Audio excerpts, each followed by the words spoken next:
Vagabondage, l'émission de la culture française à l'étranger, vous offre aujourd'hui son best-of. Nous avons invité des chanteuses, des chanteurs, des universitaires et des artistes pour vous offrir pendant 12 minutes un concentré de plaisir et d'intelligence. Vagabondage, c'est l'émission produite par lesfrançais.press qui reprend à la rentrée de septembre avec de nouvelles et de nouveaux invités. Alors, à très bientôt. J'adore être sur scène. C'est vraiment une chose que j'admire, c'est de danser de danser et chanter, enfin les deux. L'année dernière, j'avais la chance de faire les premières parties de Gims en Allemagne. Mais là, on était vraiment au tout début de l'album. J'avais l'idée de la chanson Ambre, mais je crois il y a 2 ans, et j'ai commencé à écrire les chansons de l'album. Et donc, quand j'étais sur scène, je me suis bien amusée. Et maintenant, avec l'album, avec les autres chansons aussi, surtout avec Ambre, c'est vraiment un rêve. Après, il faut dire que je suis une artiste indépendante. Je fais tout avec Dennis, qui est aussi mon producteur, qui fait aussi le management. Donc, on est une équipe à 2. Et on essaye de faire tout, des montages, les vidéos, les sorties des chansons. Et surtout aussi jouer des festivals, des concerts. On est en train de préparer tout ça. Mais j'ai pas encore de date. L'album, il est très avancé, déjà, je peux le dire. Il y aura plusieurs singles qui vont sortir et bientôt, je vais annoncer le prochain single. L'album, il s'appelle Entre les deux. C'est aussi un peu l'univers, avec les deux pays, de vivre entre les deux langues, mais pas juste de vivre entre les deux pays. Mais c'est aussi surtout un album qui parle des plusieurs versions de soi-même, par exemple d'être confiance ou être en doute. C'est ce que je ressens beaucoup. Je suis une jeune femme qui essaye de se trouver aussi dans ce monde qui est vraiment plein. L'album parle aussi d'être entre la force et la vulnérabilité. Voilà, il y a beaucoup de chansons comme Ambre qui sont très pop, très dansantes, mais aussi beaucoup de chansons très intimes, des histoires perso. Il n'est pas encore fini, mais il y est presque. Dans le clip, on voit justement une petite fille, c'est très touchant, une petite fille qui est à Paris, qui découvre, qui a les yeux émerveillés. Est-ce que chanter, c'était, justement, vous avez dit depuis 10 ans vous chantez, est-ce que c'était un rêve de petite fille ? Oui, carrément. Quand j'avais 7 ans et demi, c'était avant d'avoir 7 ans et demi, que j'écoutais beaucoup la musique avec ma famille, avec mes parents. Je voyais comment ça inspirait mes parents de regarder ces artistes et du coup, ça m'a inspiré aussi. Ça a toujours été un rêve pour moi d'aussi chanter, de former un lien avec les autres gens et de connecter et de rêver grand. Alors, c'est un peu... je trouve que c'est toujours les enfants, ils ont toujours un peu ce magie de rêve, tu vois, de voir grand. Alors dans la vidéo avec cette petite fille qui est absolument adorable, oh là là, elle représente ça, cette envie de rêver grand et de voir la puissance. Mon focus, mon goal, c'est de partager un moment avec les gens, d'aller sur cette scène, donner le mieux de moi-même et j'espère de former un lien avec les gens à travers la chanson, avec cette chanson Regarde. J'espère qu'on peut passer un moment incroyable ensemble et c'est ça mon focus, c'est ça la chose la plus importante pour moi. On va rendre hommage à tous ceux qui sont autour de vous. D'abord, France Télévisions qui supporte à fond vous avez commencé par gagner l'émission Prodige il y a 2 ans. Est-ce que ça prépare quand on fait une première compétition? Est-ce qu'on va vers plus de partage, plus d'émotion? Est-ce que ça vous a apporté beaucoup cette émission? Oui, bien sûr, Prodige, c'était vraiment une émission centrée sur ce partage. C'était avec des autres jeunes, c'était avec des juges qui sont des artistes incroyables, un orchestre incroyable, le public incroyable. C'était vraiment un bon moment qu'on a passé, tous nous jeunes, à vraiment apprendre de l'un les autres et de toute cette expérience. Et on a partagé ce qu'on aimait avec tout le monde et on a reçu aussi de tout le monde. Pour moi, c'est vraiment un honneur de porter ces chansons parce que les gens viennent me voir et ils sont toujours très heureux d'écouter les chansons de mon père aussi. Et j'ai toujours cette bienveillance de la part des gens qui viennent me voir et qui acceptent mes chansons et qui sont heureux d'écouter les chansons de mon père aussi. Alors quand il y a un répertoire justement que tout le monde connaît, qui est très riche de standards, comment on fait un choix pour monter un spectacle ? Alors, je vais vous dire, ça dépend surtout de mes goûts personnels. Alors évidemment, je vais chanter mes chansons préférées de mon père, celles que les gens attendent aussi, mais aussi des moins connues qui me touchent moi personnellement. Alors, est-ce qu'on peut parler de celle qui vous touche, justement? Parce que nous, on en a plein en tête. Il y a, bien sûr, l'été indien qui est très émouvante. Est-ce que celle-là, par exemple, fait partie de vos préférées? Oui, c'est une chanson incontournable. Et l'été indien, si tu n'existais pas, siffler sur la colline, tous les plus grands standards de mon père, je les chante. Après, il y a des chansons qui me touchent un petit peu plus et qui sont moins connues, comme De ton côté du lit, que je chante régulièrement en concert. Mon village au bout du monde, que j'aime énormément. Voilà, et une fois de temps en temps, j'ajoute dans le set une de ces chansons qui est un peu moins connue du public, mais qui me touche tellement que je sens que je les porte bien.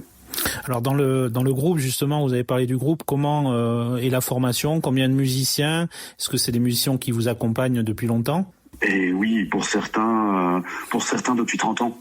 Et ce sont des gens que j'apprécie tous particulièrement. Il doit y avoir une véritable amitié. On passe du temps sur la route et cette amitié, elle se ressent sur scène. Et il faut qu'on ait une complicité. Et voilà, pour moi, le choix des musiciens est très très important. J'ai un batteur, un bassiste pour donner le groove à tout ça, un guitariste qui m'accompagne partout et un merveilleux accordéoniste qui est une personnalité formidable.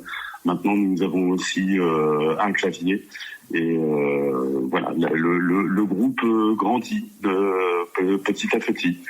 Et ça, c'est vraiment c'est la satisfaction pour moi, c'est le partage de la musique sur scène et passer un bon moment entre nous avec le public. On peut dire que oui, la France reste persuadée de son magistère culturel mondial.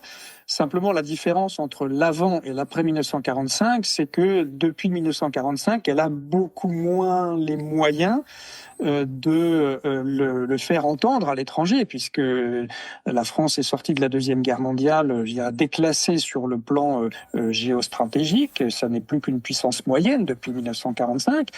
Et après la Deuxième Guerre mondiale, elle a continué à utiliser la diplomatie culturelle qui s'était beaucoup développée dans l'entre-deux-guerres, et elle a continué à la développer après 1945 en partie comme une espèce de substitut à la puissance géopolitique non pas qu'elle n'avait plus, mais qu'elle avait beaucoup moins.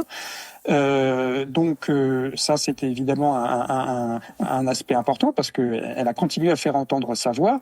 Simplement, comme elle est encore une fois déclassée sur le plan géopolitique, elle a beaucoup moins la possibilité de le faire. Ceci étant, elle continue d'entretenir à l'étranger un réseau tout à fait considérable de lycées, écoles, instituts de recherche, alliances françaises et j'en passe, qui lui permet d'avoir, je dirais, une surface du point de vue de l'influence et du rayonnement culturel qui est beaucoup plus importante que son poids réel du point de vue géopolitique. Alors, on va revenir peut-être sur une histoire contemporaine, effectivement, ou très récente. Vous avez évoqué ce réseau des lycées français. Il y a la création de la EFE en 1990, qui est mentionnée dans votre livre. On pourrait parler plus récemment de la restructuration de l'Institut français de Paris, notamment, ou, avec Emmanuel Macron, des états généraux de la diplomatie française. Quand on est effectivement une puissance moyenne au plan géopolitique, est-ce que ça change réellement quelque chose, ces différents éléments? J'allais dire non, ça change pas grand-chose dans l'immédiat.